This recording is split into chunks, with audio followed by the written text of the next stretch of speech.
We are starting from beginning. This class is, I think, ninth class. I think ninth class. Everyone is available here? Yes. Still two people are missing? Fine. So see, our fresh heading is moment of inertia. Take down this heading. So here, first we will understand what is the meaning of inertia. Then I will explain moment of inertia. Already in the first class, I taught you what is inertia.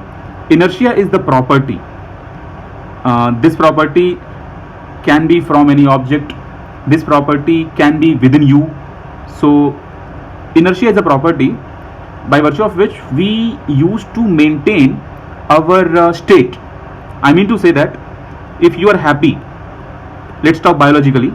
If you are happy, your brain, your mind will try to be in happiest state, like happy, always happy, happy, happy, happy. When suddenly situation will change, you will situation will make you sad. When you are going from happy state to sad state, so it depends how easily you can shuffle. How easily you can shuffle happy state to sad state to happy state. Some people they don't be angry or sad easily, but once they are angry or they are sad, they will be angry and sad for long time. But some people, like 10 times in a day, they will change your mood, they will change the mood, like that. So in same way, this is biological property. This is not at all relevant with our concept. Just simply for the little background I gave this. Inertia is, in our case, in our moment of inertia, that case inertia is, you will be having anything. For example, you have an object. Suppose this is 3D sphere. Imagine this is 3D solid sphere. Now this 3D solid sphere is kept at the surface, and suppose there is a friction. Now you are trying to rotate the sphere. You are actually trying to rotate the sphere. Now this sphere you can rotate easily if moment of inertia, actually they are of two types. One is linear, one is angular. So that I will explain properly, don't worry for that. If you are able to rotate the sphere easily, then your moment of inertia is very, very less. And if you are able to rotate this easily, so this guy will start the rotation easily. At the same time, you can stop this rotation easily. So if your moment of inertia is less, then you can start the rotation easily, you can stop the rotation easily.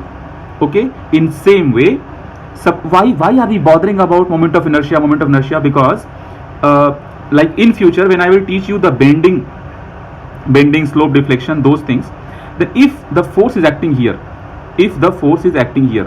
okay, let's take another example. Suppose you have one hilly surface, or some hill is there, and here you have river going. Okay, and imagine you are not aerospace engineer, you are civil engineer. So you wanted to build a bridge here. So for that, when you are building the bridge, so when the people will walk on the bridge should not do like this. I mean, bridge should not show the sagging. You know, there are two shapes. This is called sagging, this is called hogging. So this beam should not show the sagging, because if the beam will show sagging, then if the car is going on the bridge, then this car may lose the right direction. It may hit another car, or something may happen. So sagging, you should, of course some amount of sagging will come, but we have to prevent that part of sagging. So now imagine if you are constructing if you are constructing this kind of bridge, then you will be using some member here, right? You will be using some member here. So that member will be having some cross section. For example, suppose we don't know, first time we are building up the bridge, suppose we are taking circular member to build the bridge. So loads will act like this. So this guy will be having tendency to bend like this, right? So this guy will bend like this. So moment of inertia says it should not bend easily. It should not bend easily. Suppose you are using I section. You are using I section. Suppose you are using I section. Now again you apply the loading. So what will happen? Again, this loading will also, this beam will also bend. So again, your intention should be, it should not bend easily, because the rotation will come, right? The rotation should not happen easily. So for that purpose, if I will give you three cross sections, circular cross section, triangular cross section, I section, then as a mechanical engineer or as the student of mechanics, you have to find out which cross section has more moment of inertia. So in today's lecture, we will understand properly what is moment of inertia, what are the properties on which moment of inertia depends, how to calculate mathematically the amount of moment of inertia inbuilt in any cross section, right? Okay, so suppose, just one example, if you have a member like this, so this is a cross section, and if you will bother about the 3D diagram, then with this I am trying to construct a member like this.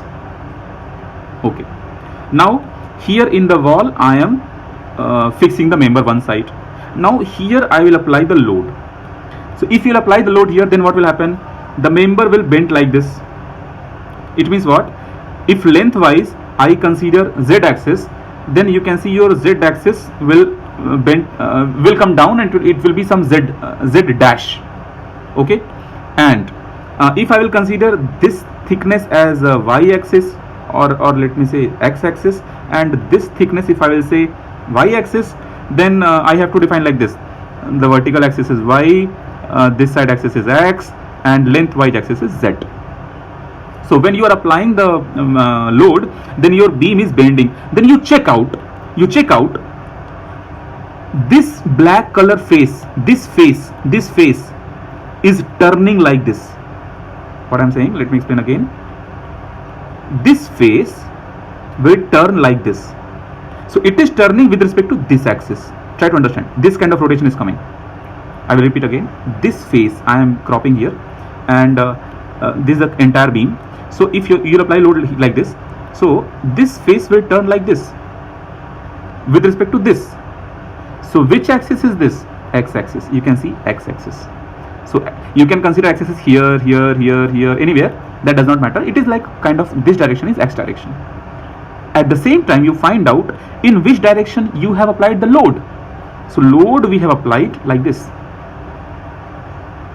Guys, tick here if you are getting this much. If you are understanding that much, you please tick there. If you are not understanding, please tick here. I am just trying to say that I have not started moment of inertia yet. I am just explaining with the basic fundamental situation, like why we have to study moment of inertia. Okay, very good guys. I got good feedback. Very good. Now see. Now let's understand why you all will fail, even though you have idea about moment of inertia, but if you don't focus on the axis system. I mean, now see, same beam I will do like this. Same beam again. Now again the beam. This is the wall part, and here beam is fixed, and I am considering now this system I am considering as z axis. I mean lengthwise it is z axis, and this thickness I am considering in this direction x, and this thickness I am considering as y direction. Okay, y direction. So see, when you will solve CATIA or some ANSYS or some softwares, in the space you can see this kind of axis system will be there. That will help you to find out where is your height and like those things. Okay, now see. So, oh, I erased those things. Okay, now see, if you will apply force like this, try to understand where I am applying the force. This x-axis. I am applying the force so that your beam will bend like this. Guys, I hope you are getting what I am talking, right? Right. Okay. So your force is like this. So can you guess in which direction my force is? Option: x direction, y direction, z direction. Tick here. In which direction my force is? Tick here. Everyone, if you understand, please tick in which direction I am applying the force. Okay, very good. I am getting satisfied. Very good. See now, Dushyant, you have taken y direction, and some people are taking z. No, guys, we are applying the force in z direction. Sorry, x direction. Sorry, x direction. We are applying the force in x direction, because you can see force is targeting in x direction. You are not applying force like this. If you will apply force like this, this is z direction. So let me erase this part. And if you will apply force in y direction, then you have to apply force like this, or downward like this. This will be your y direction. So understanding of direction is very important. So one by one. Okay, now suppose if I will apply force like this. Okay, wait. One thing is remaining here. So when you are applying force in x direction, how your plate, how the plate is turning. So with respect to this axis, the plate is turning, correct? You can see, right? Guys, are you getting my logic? If you are getting tick here, if you are getting, right? Very good. Now see, very good. We are dealing with the toughest part here. Arjun, you are not getting? Okay, see. This is the plate. Okay, right now you are seeing the plate like this.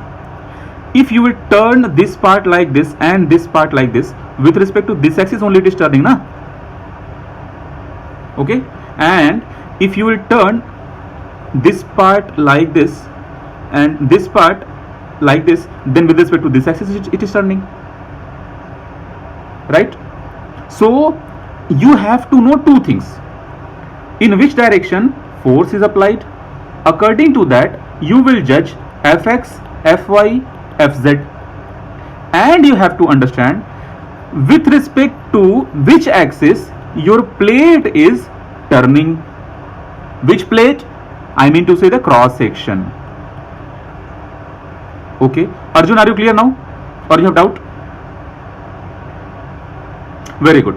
Now we are in the situation, without delay we should start understanding moment of inertia. See now, if you have any plate, this plate is turning like this. It depends in what way you are applying the force. That is not our discussion now. We are simply trying to understand if this plate will turn like this, then whatever is the name for this axis, we have to find out moment of inertia about that axis, Ixx.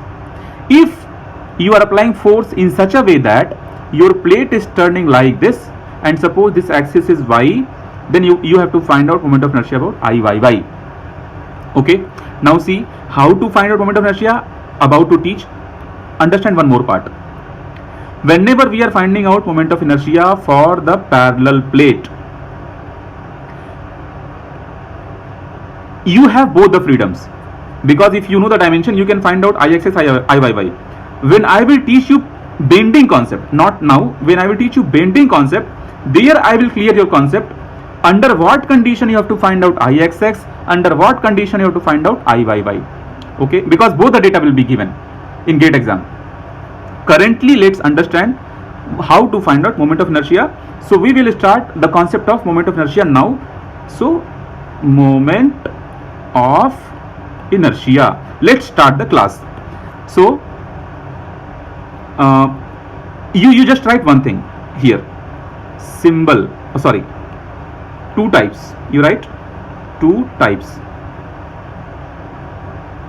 So in this we are going to discuss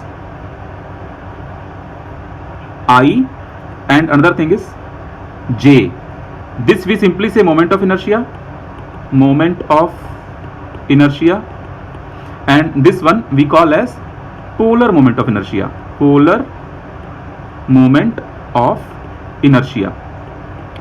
the moment of inertia we will discuss properly. Okay, now under what condition J will come, that also I should explain here. Suppose guys, I am taking the same example.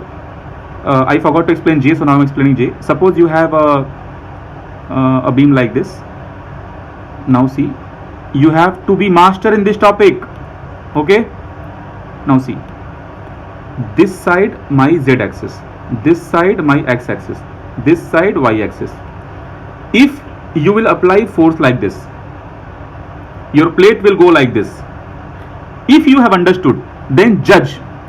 I am applying vertically downward force, then judge with respect to which axis your plate will rotate, x, y or z. I am asking, I am applying vertically downward force. You have to judge with respect to which axis your plate will rotate.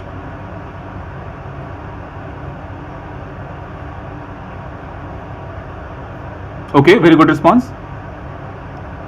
Very good response. Arjun, again you have done mistake. See, let's understand. Arjun, if you are applying force vertically downward, then this is y-axis. So plate cannot bend towards y-axis, about y-axis, because on y-axis you have force. I think you are facing some trouble. Let me explain one more time. These you can see, these people, they will rotate like this, and these people will go inside. They will go inside. So with respect to this axis, this phenomena is happening. Na? Turning of plate is happening about x-axis.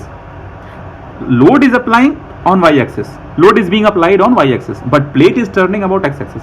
Arjun, clear? Very good. Okay.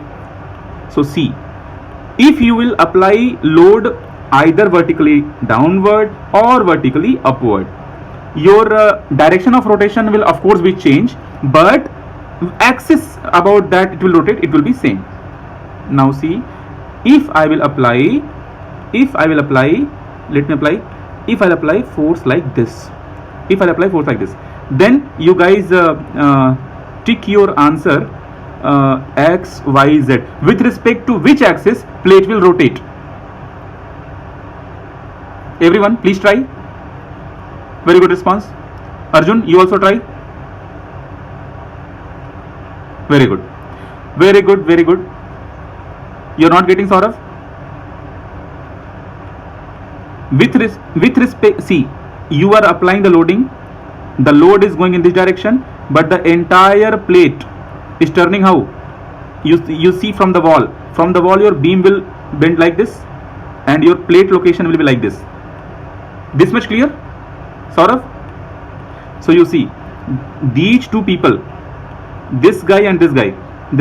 So these two will come front, and these two will go back. So this kind of rotation is coming, and this is coming about this axis. So this is y-axis. So this option is correct. Now clear? Okay. So now see, you can see, you apply load from here or you apply load from here.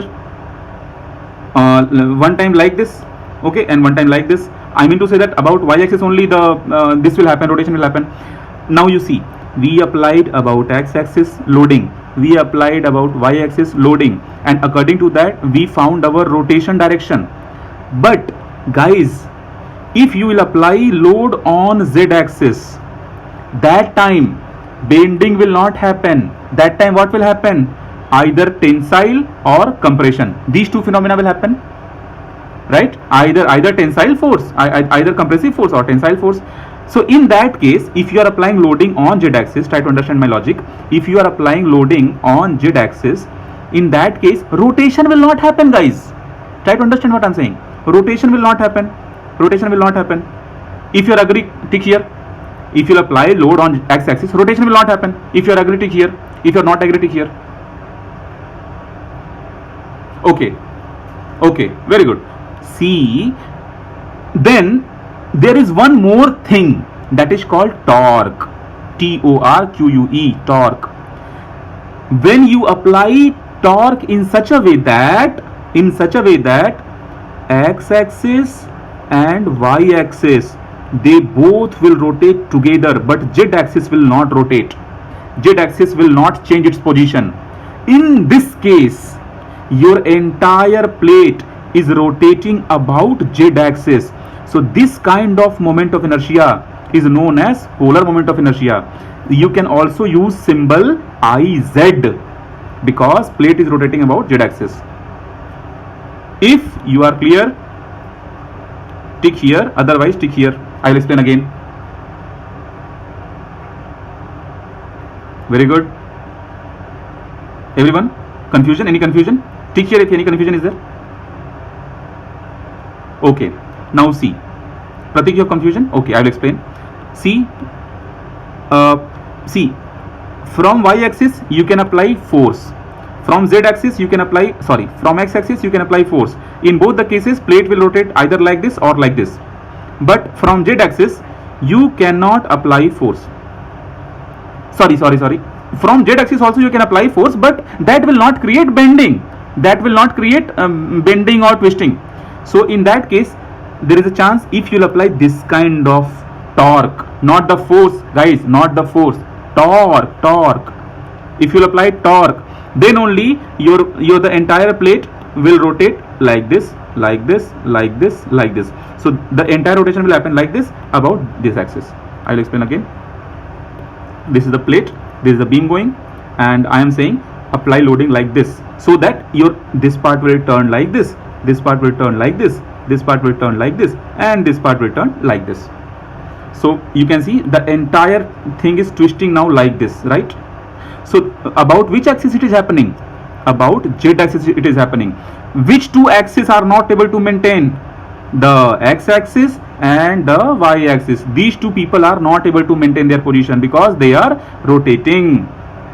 Very good. So this part, this kind of moment of inertia you will say IZ, because we have to bother about the rotation about z axis, and the same thing you will say as J. So these two symbols are there for polar moment of inertia. So now you got that. We have to grow in the chapter by understanding about IXX, IYY and IZZ. This part we will say as polar moment of inertia, or symbol is J. Don't be confused. This I am saying according to my axis system. Maybe in GATE exam they will put this as X, this as Z, this as Y. So I hope you are understanding.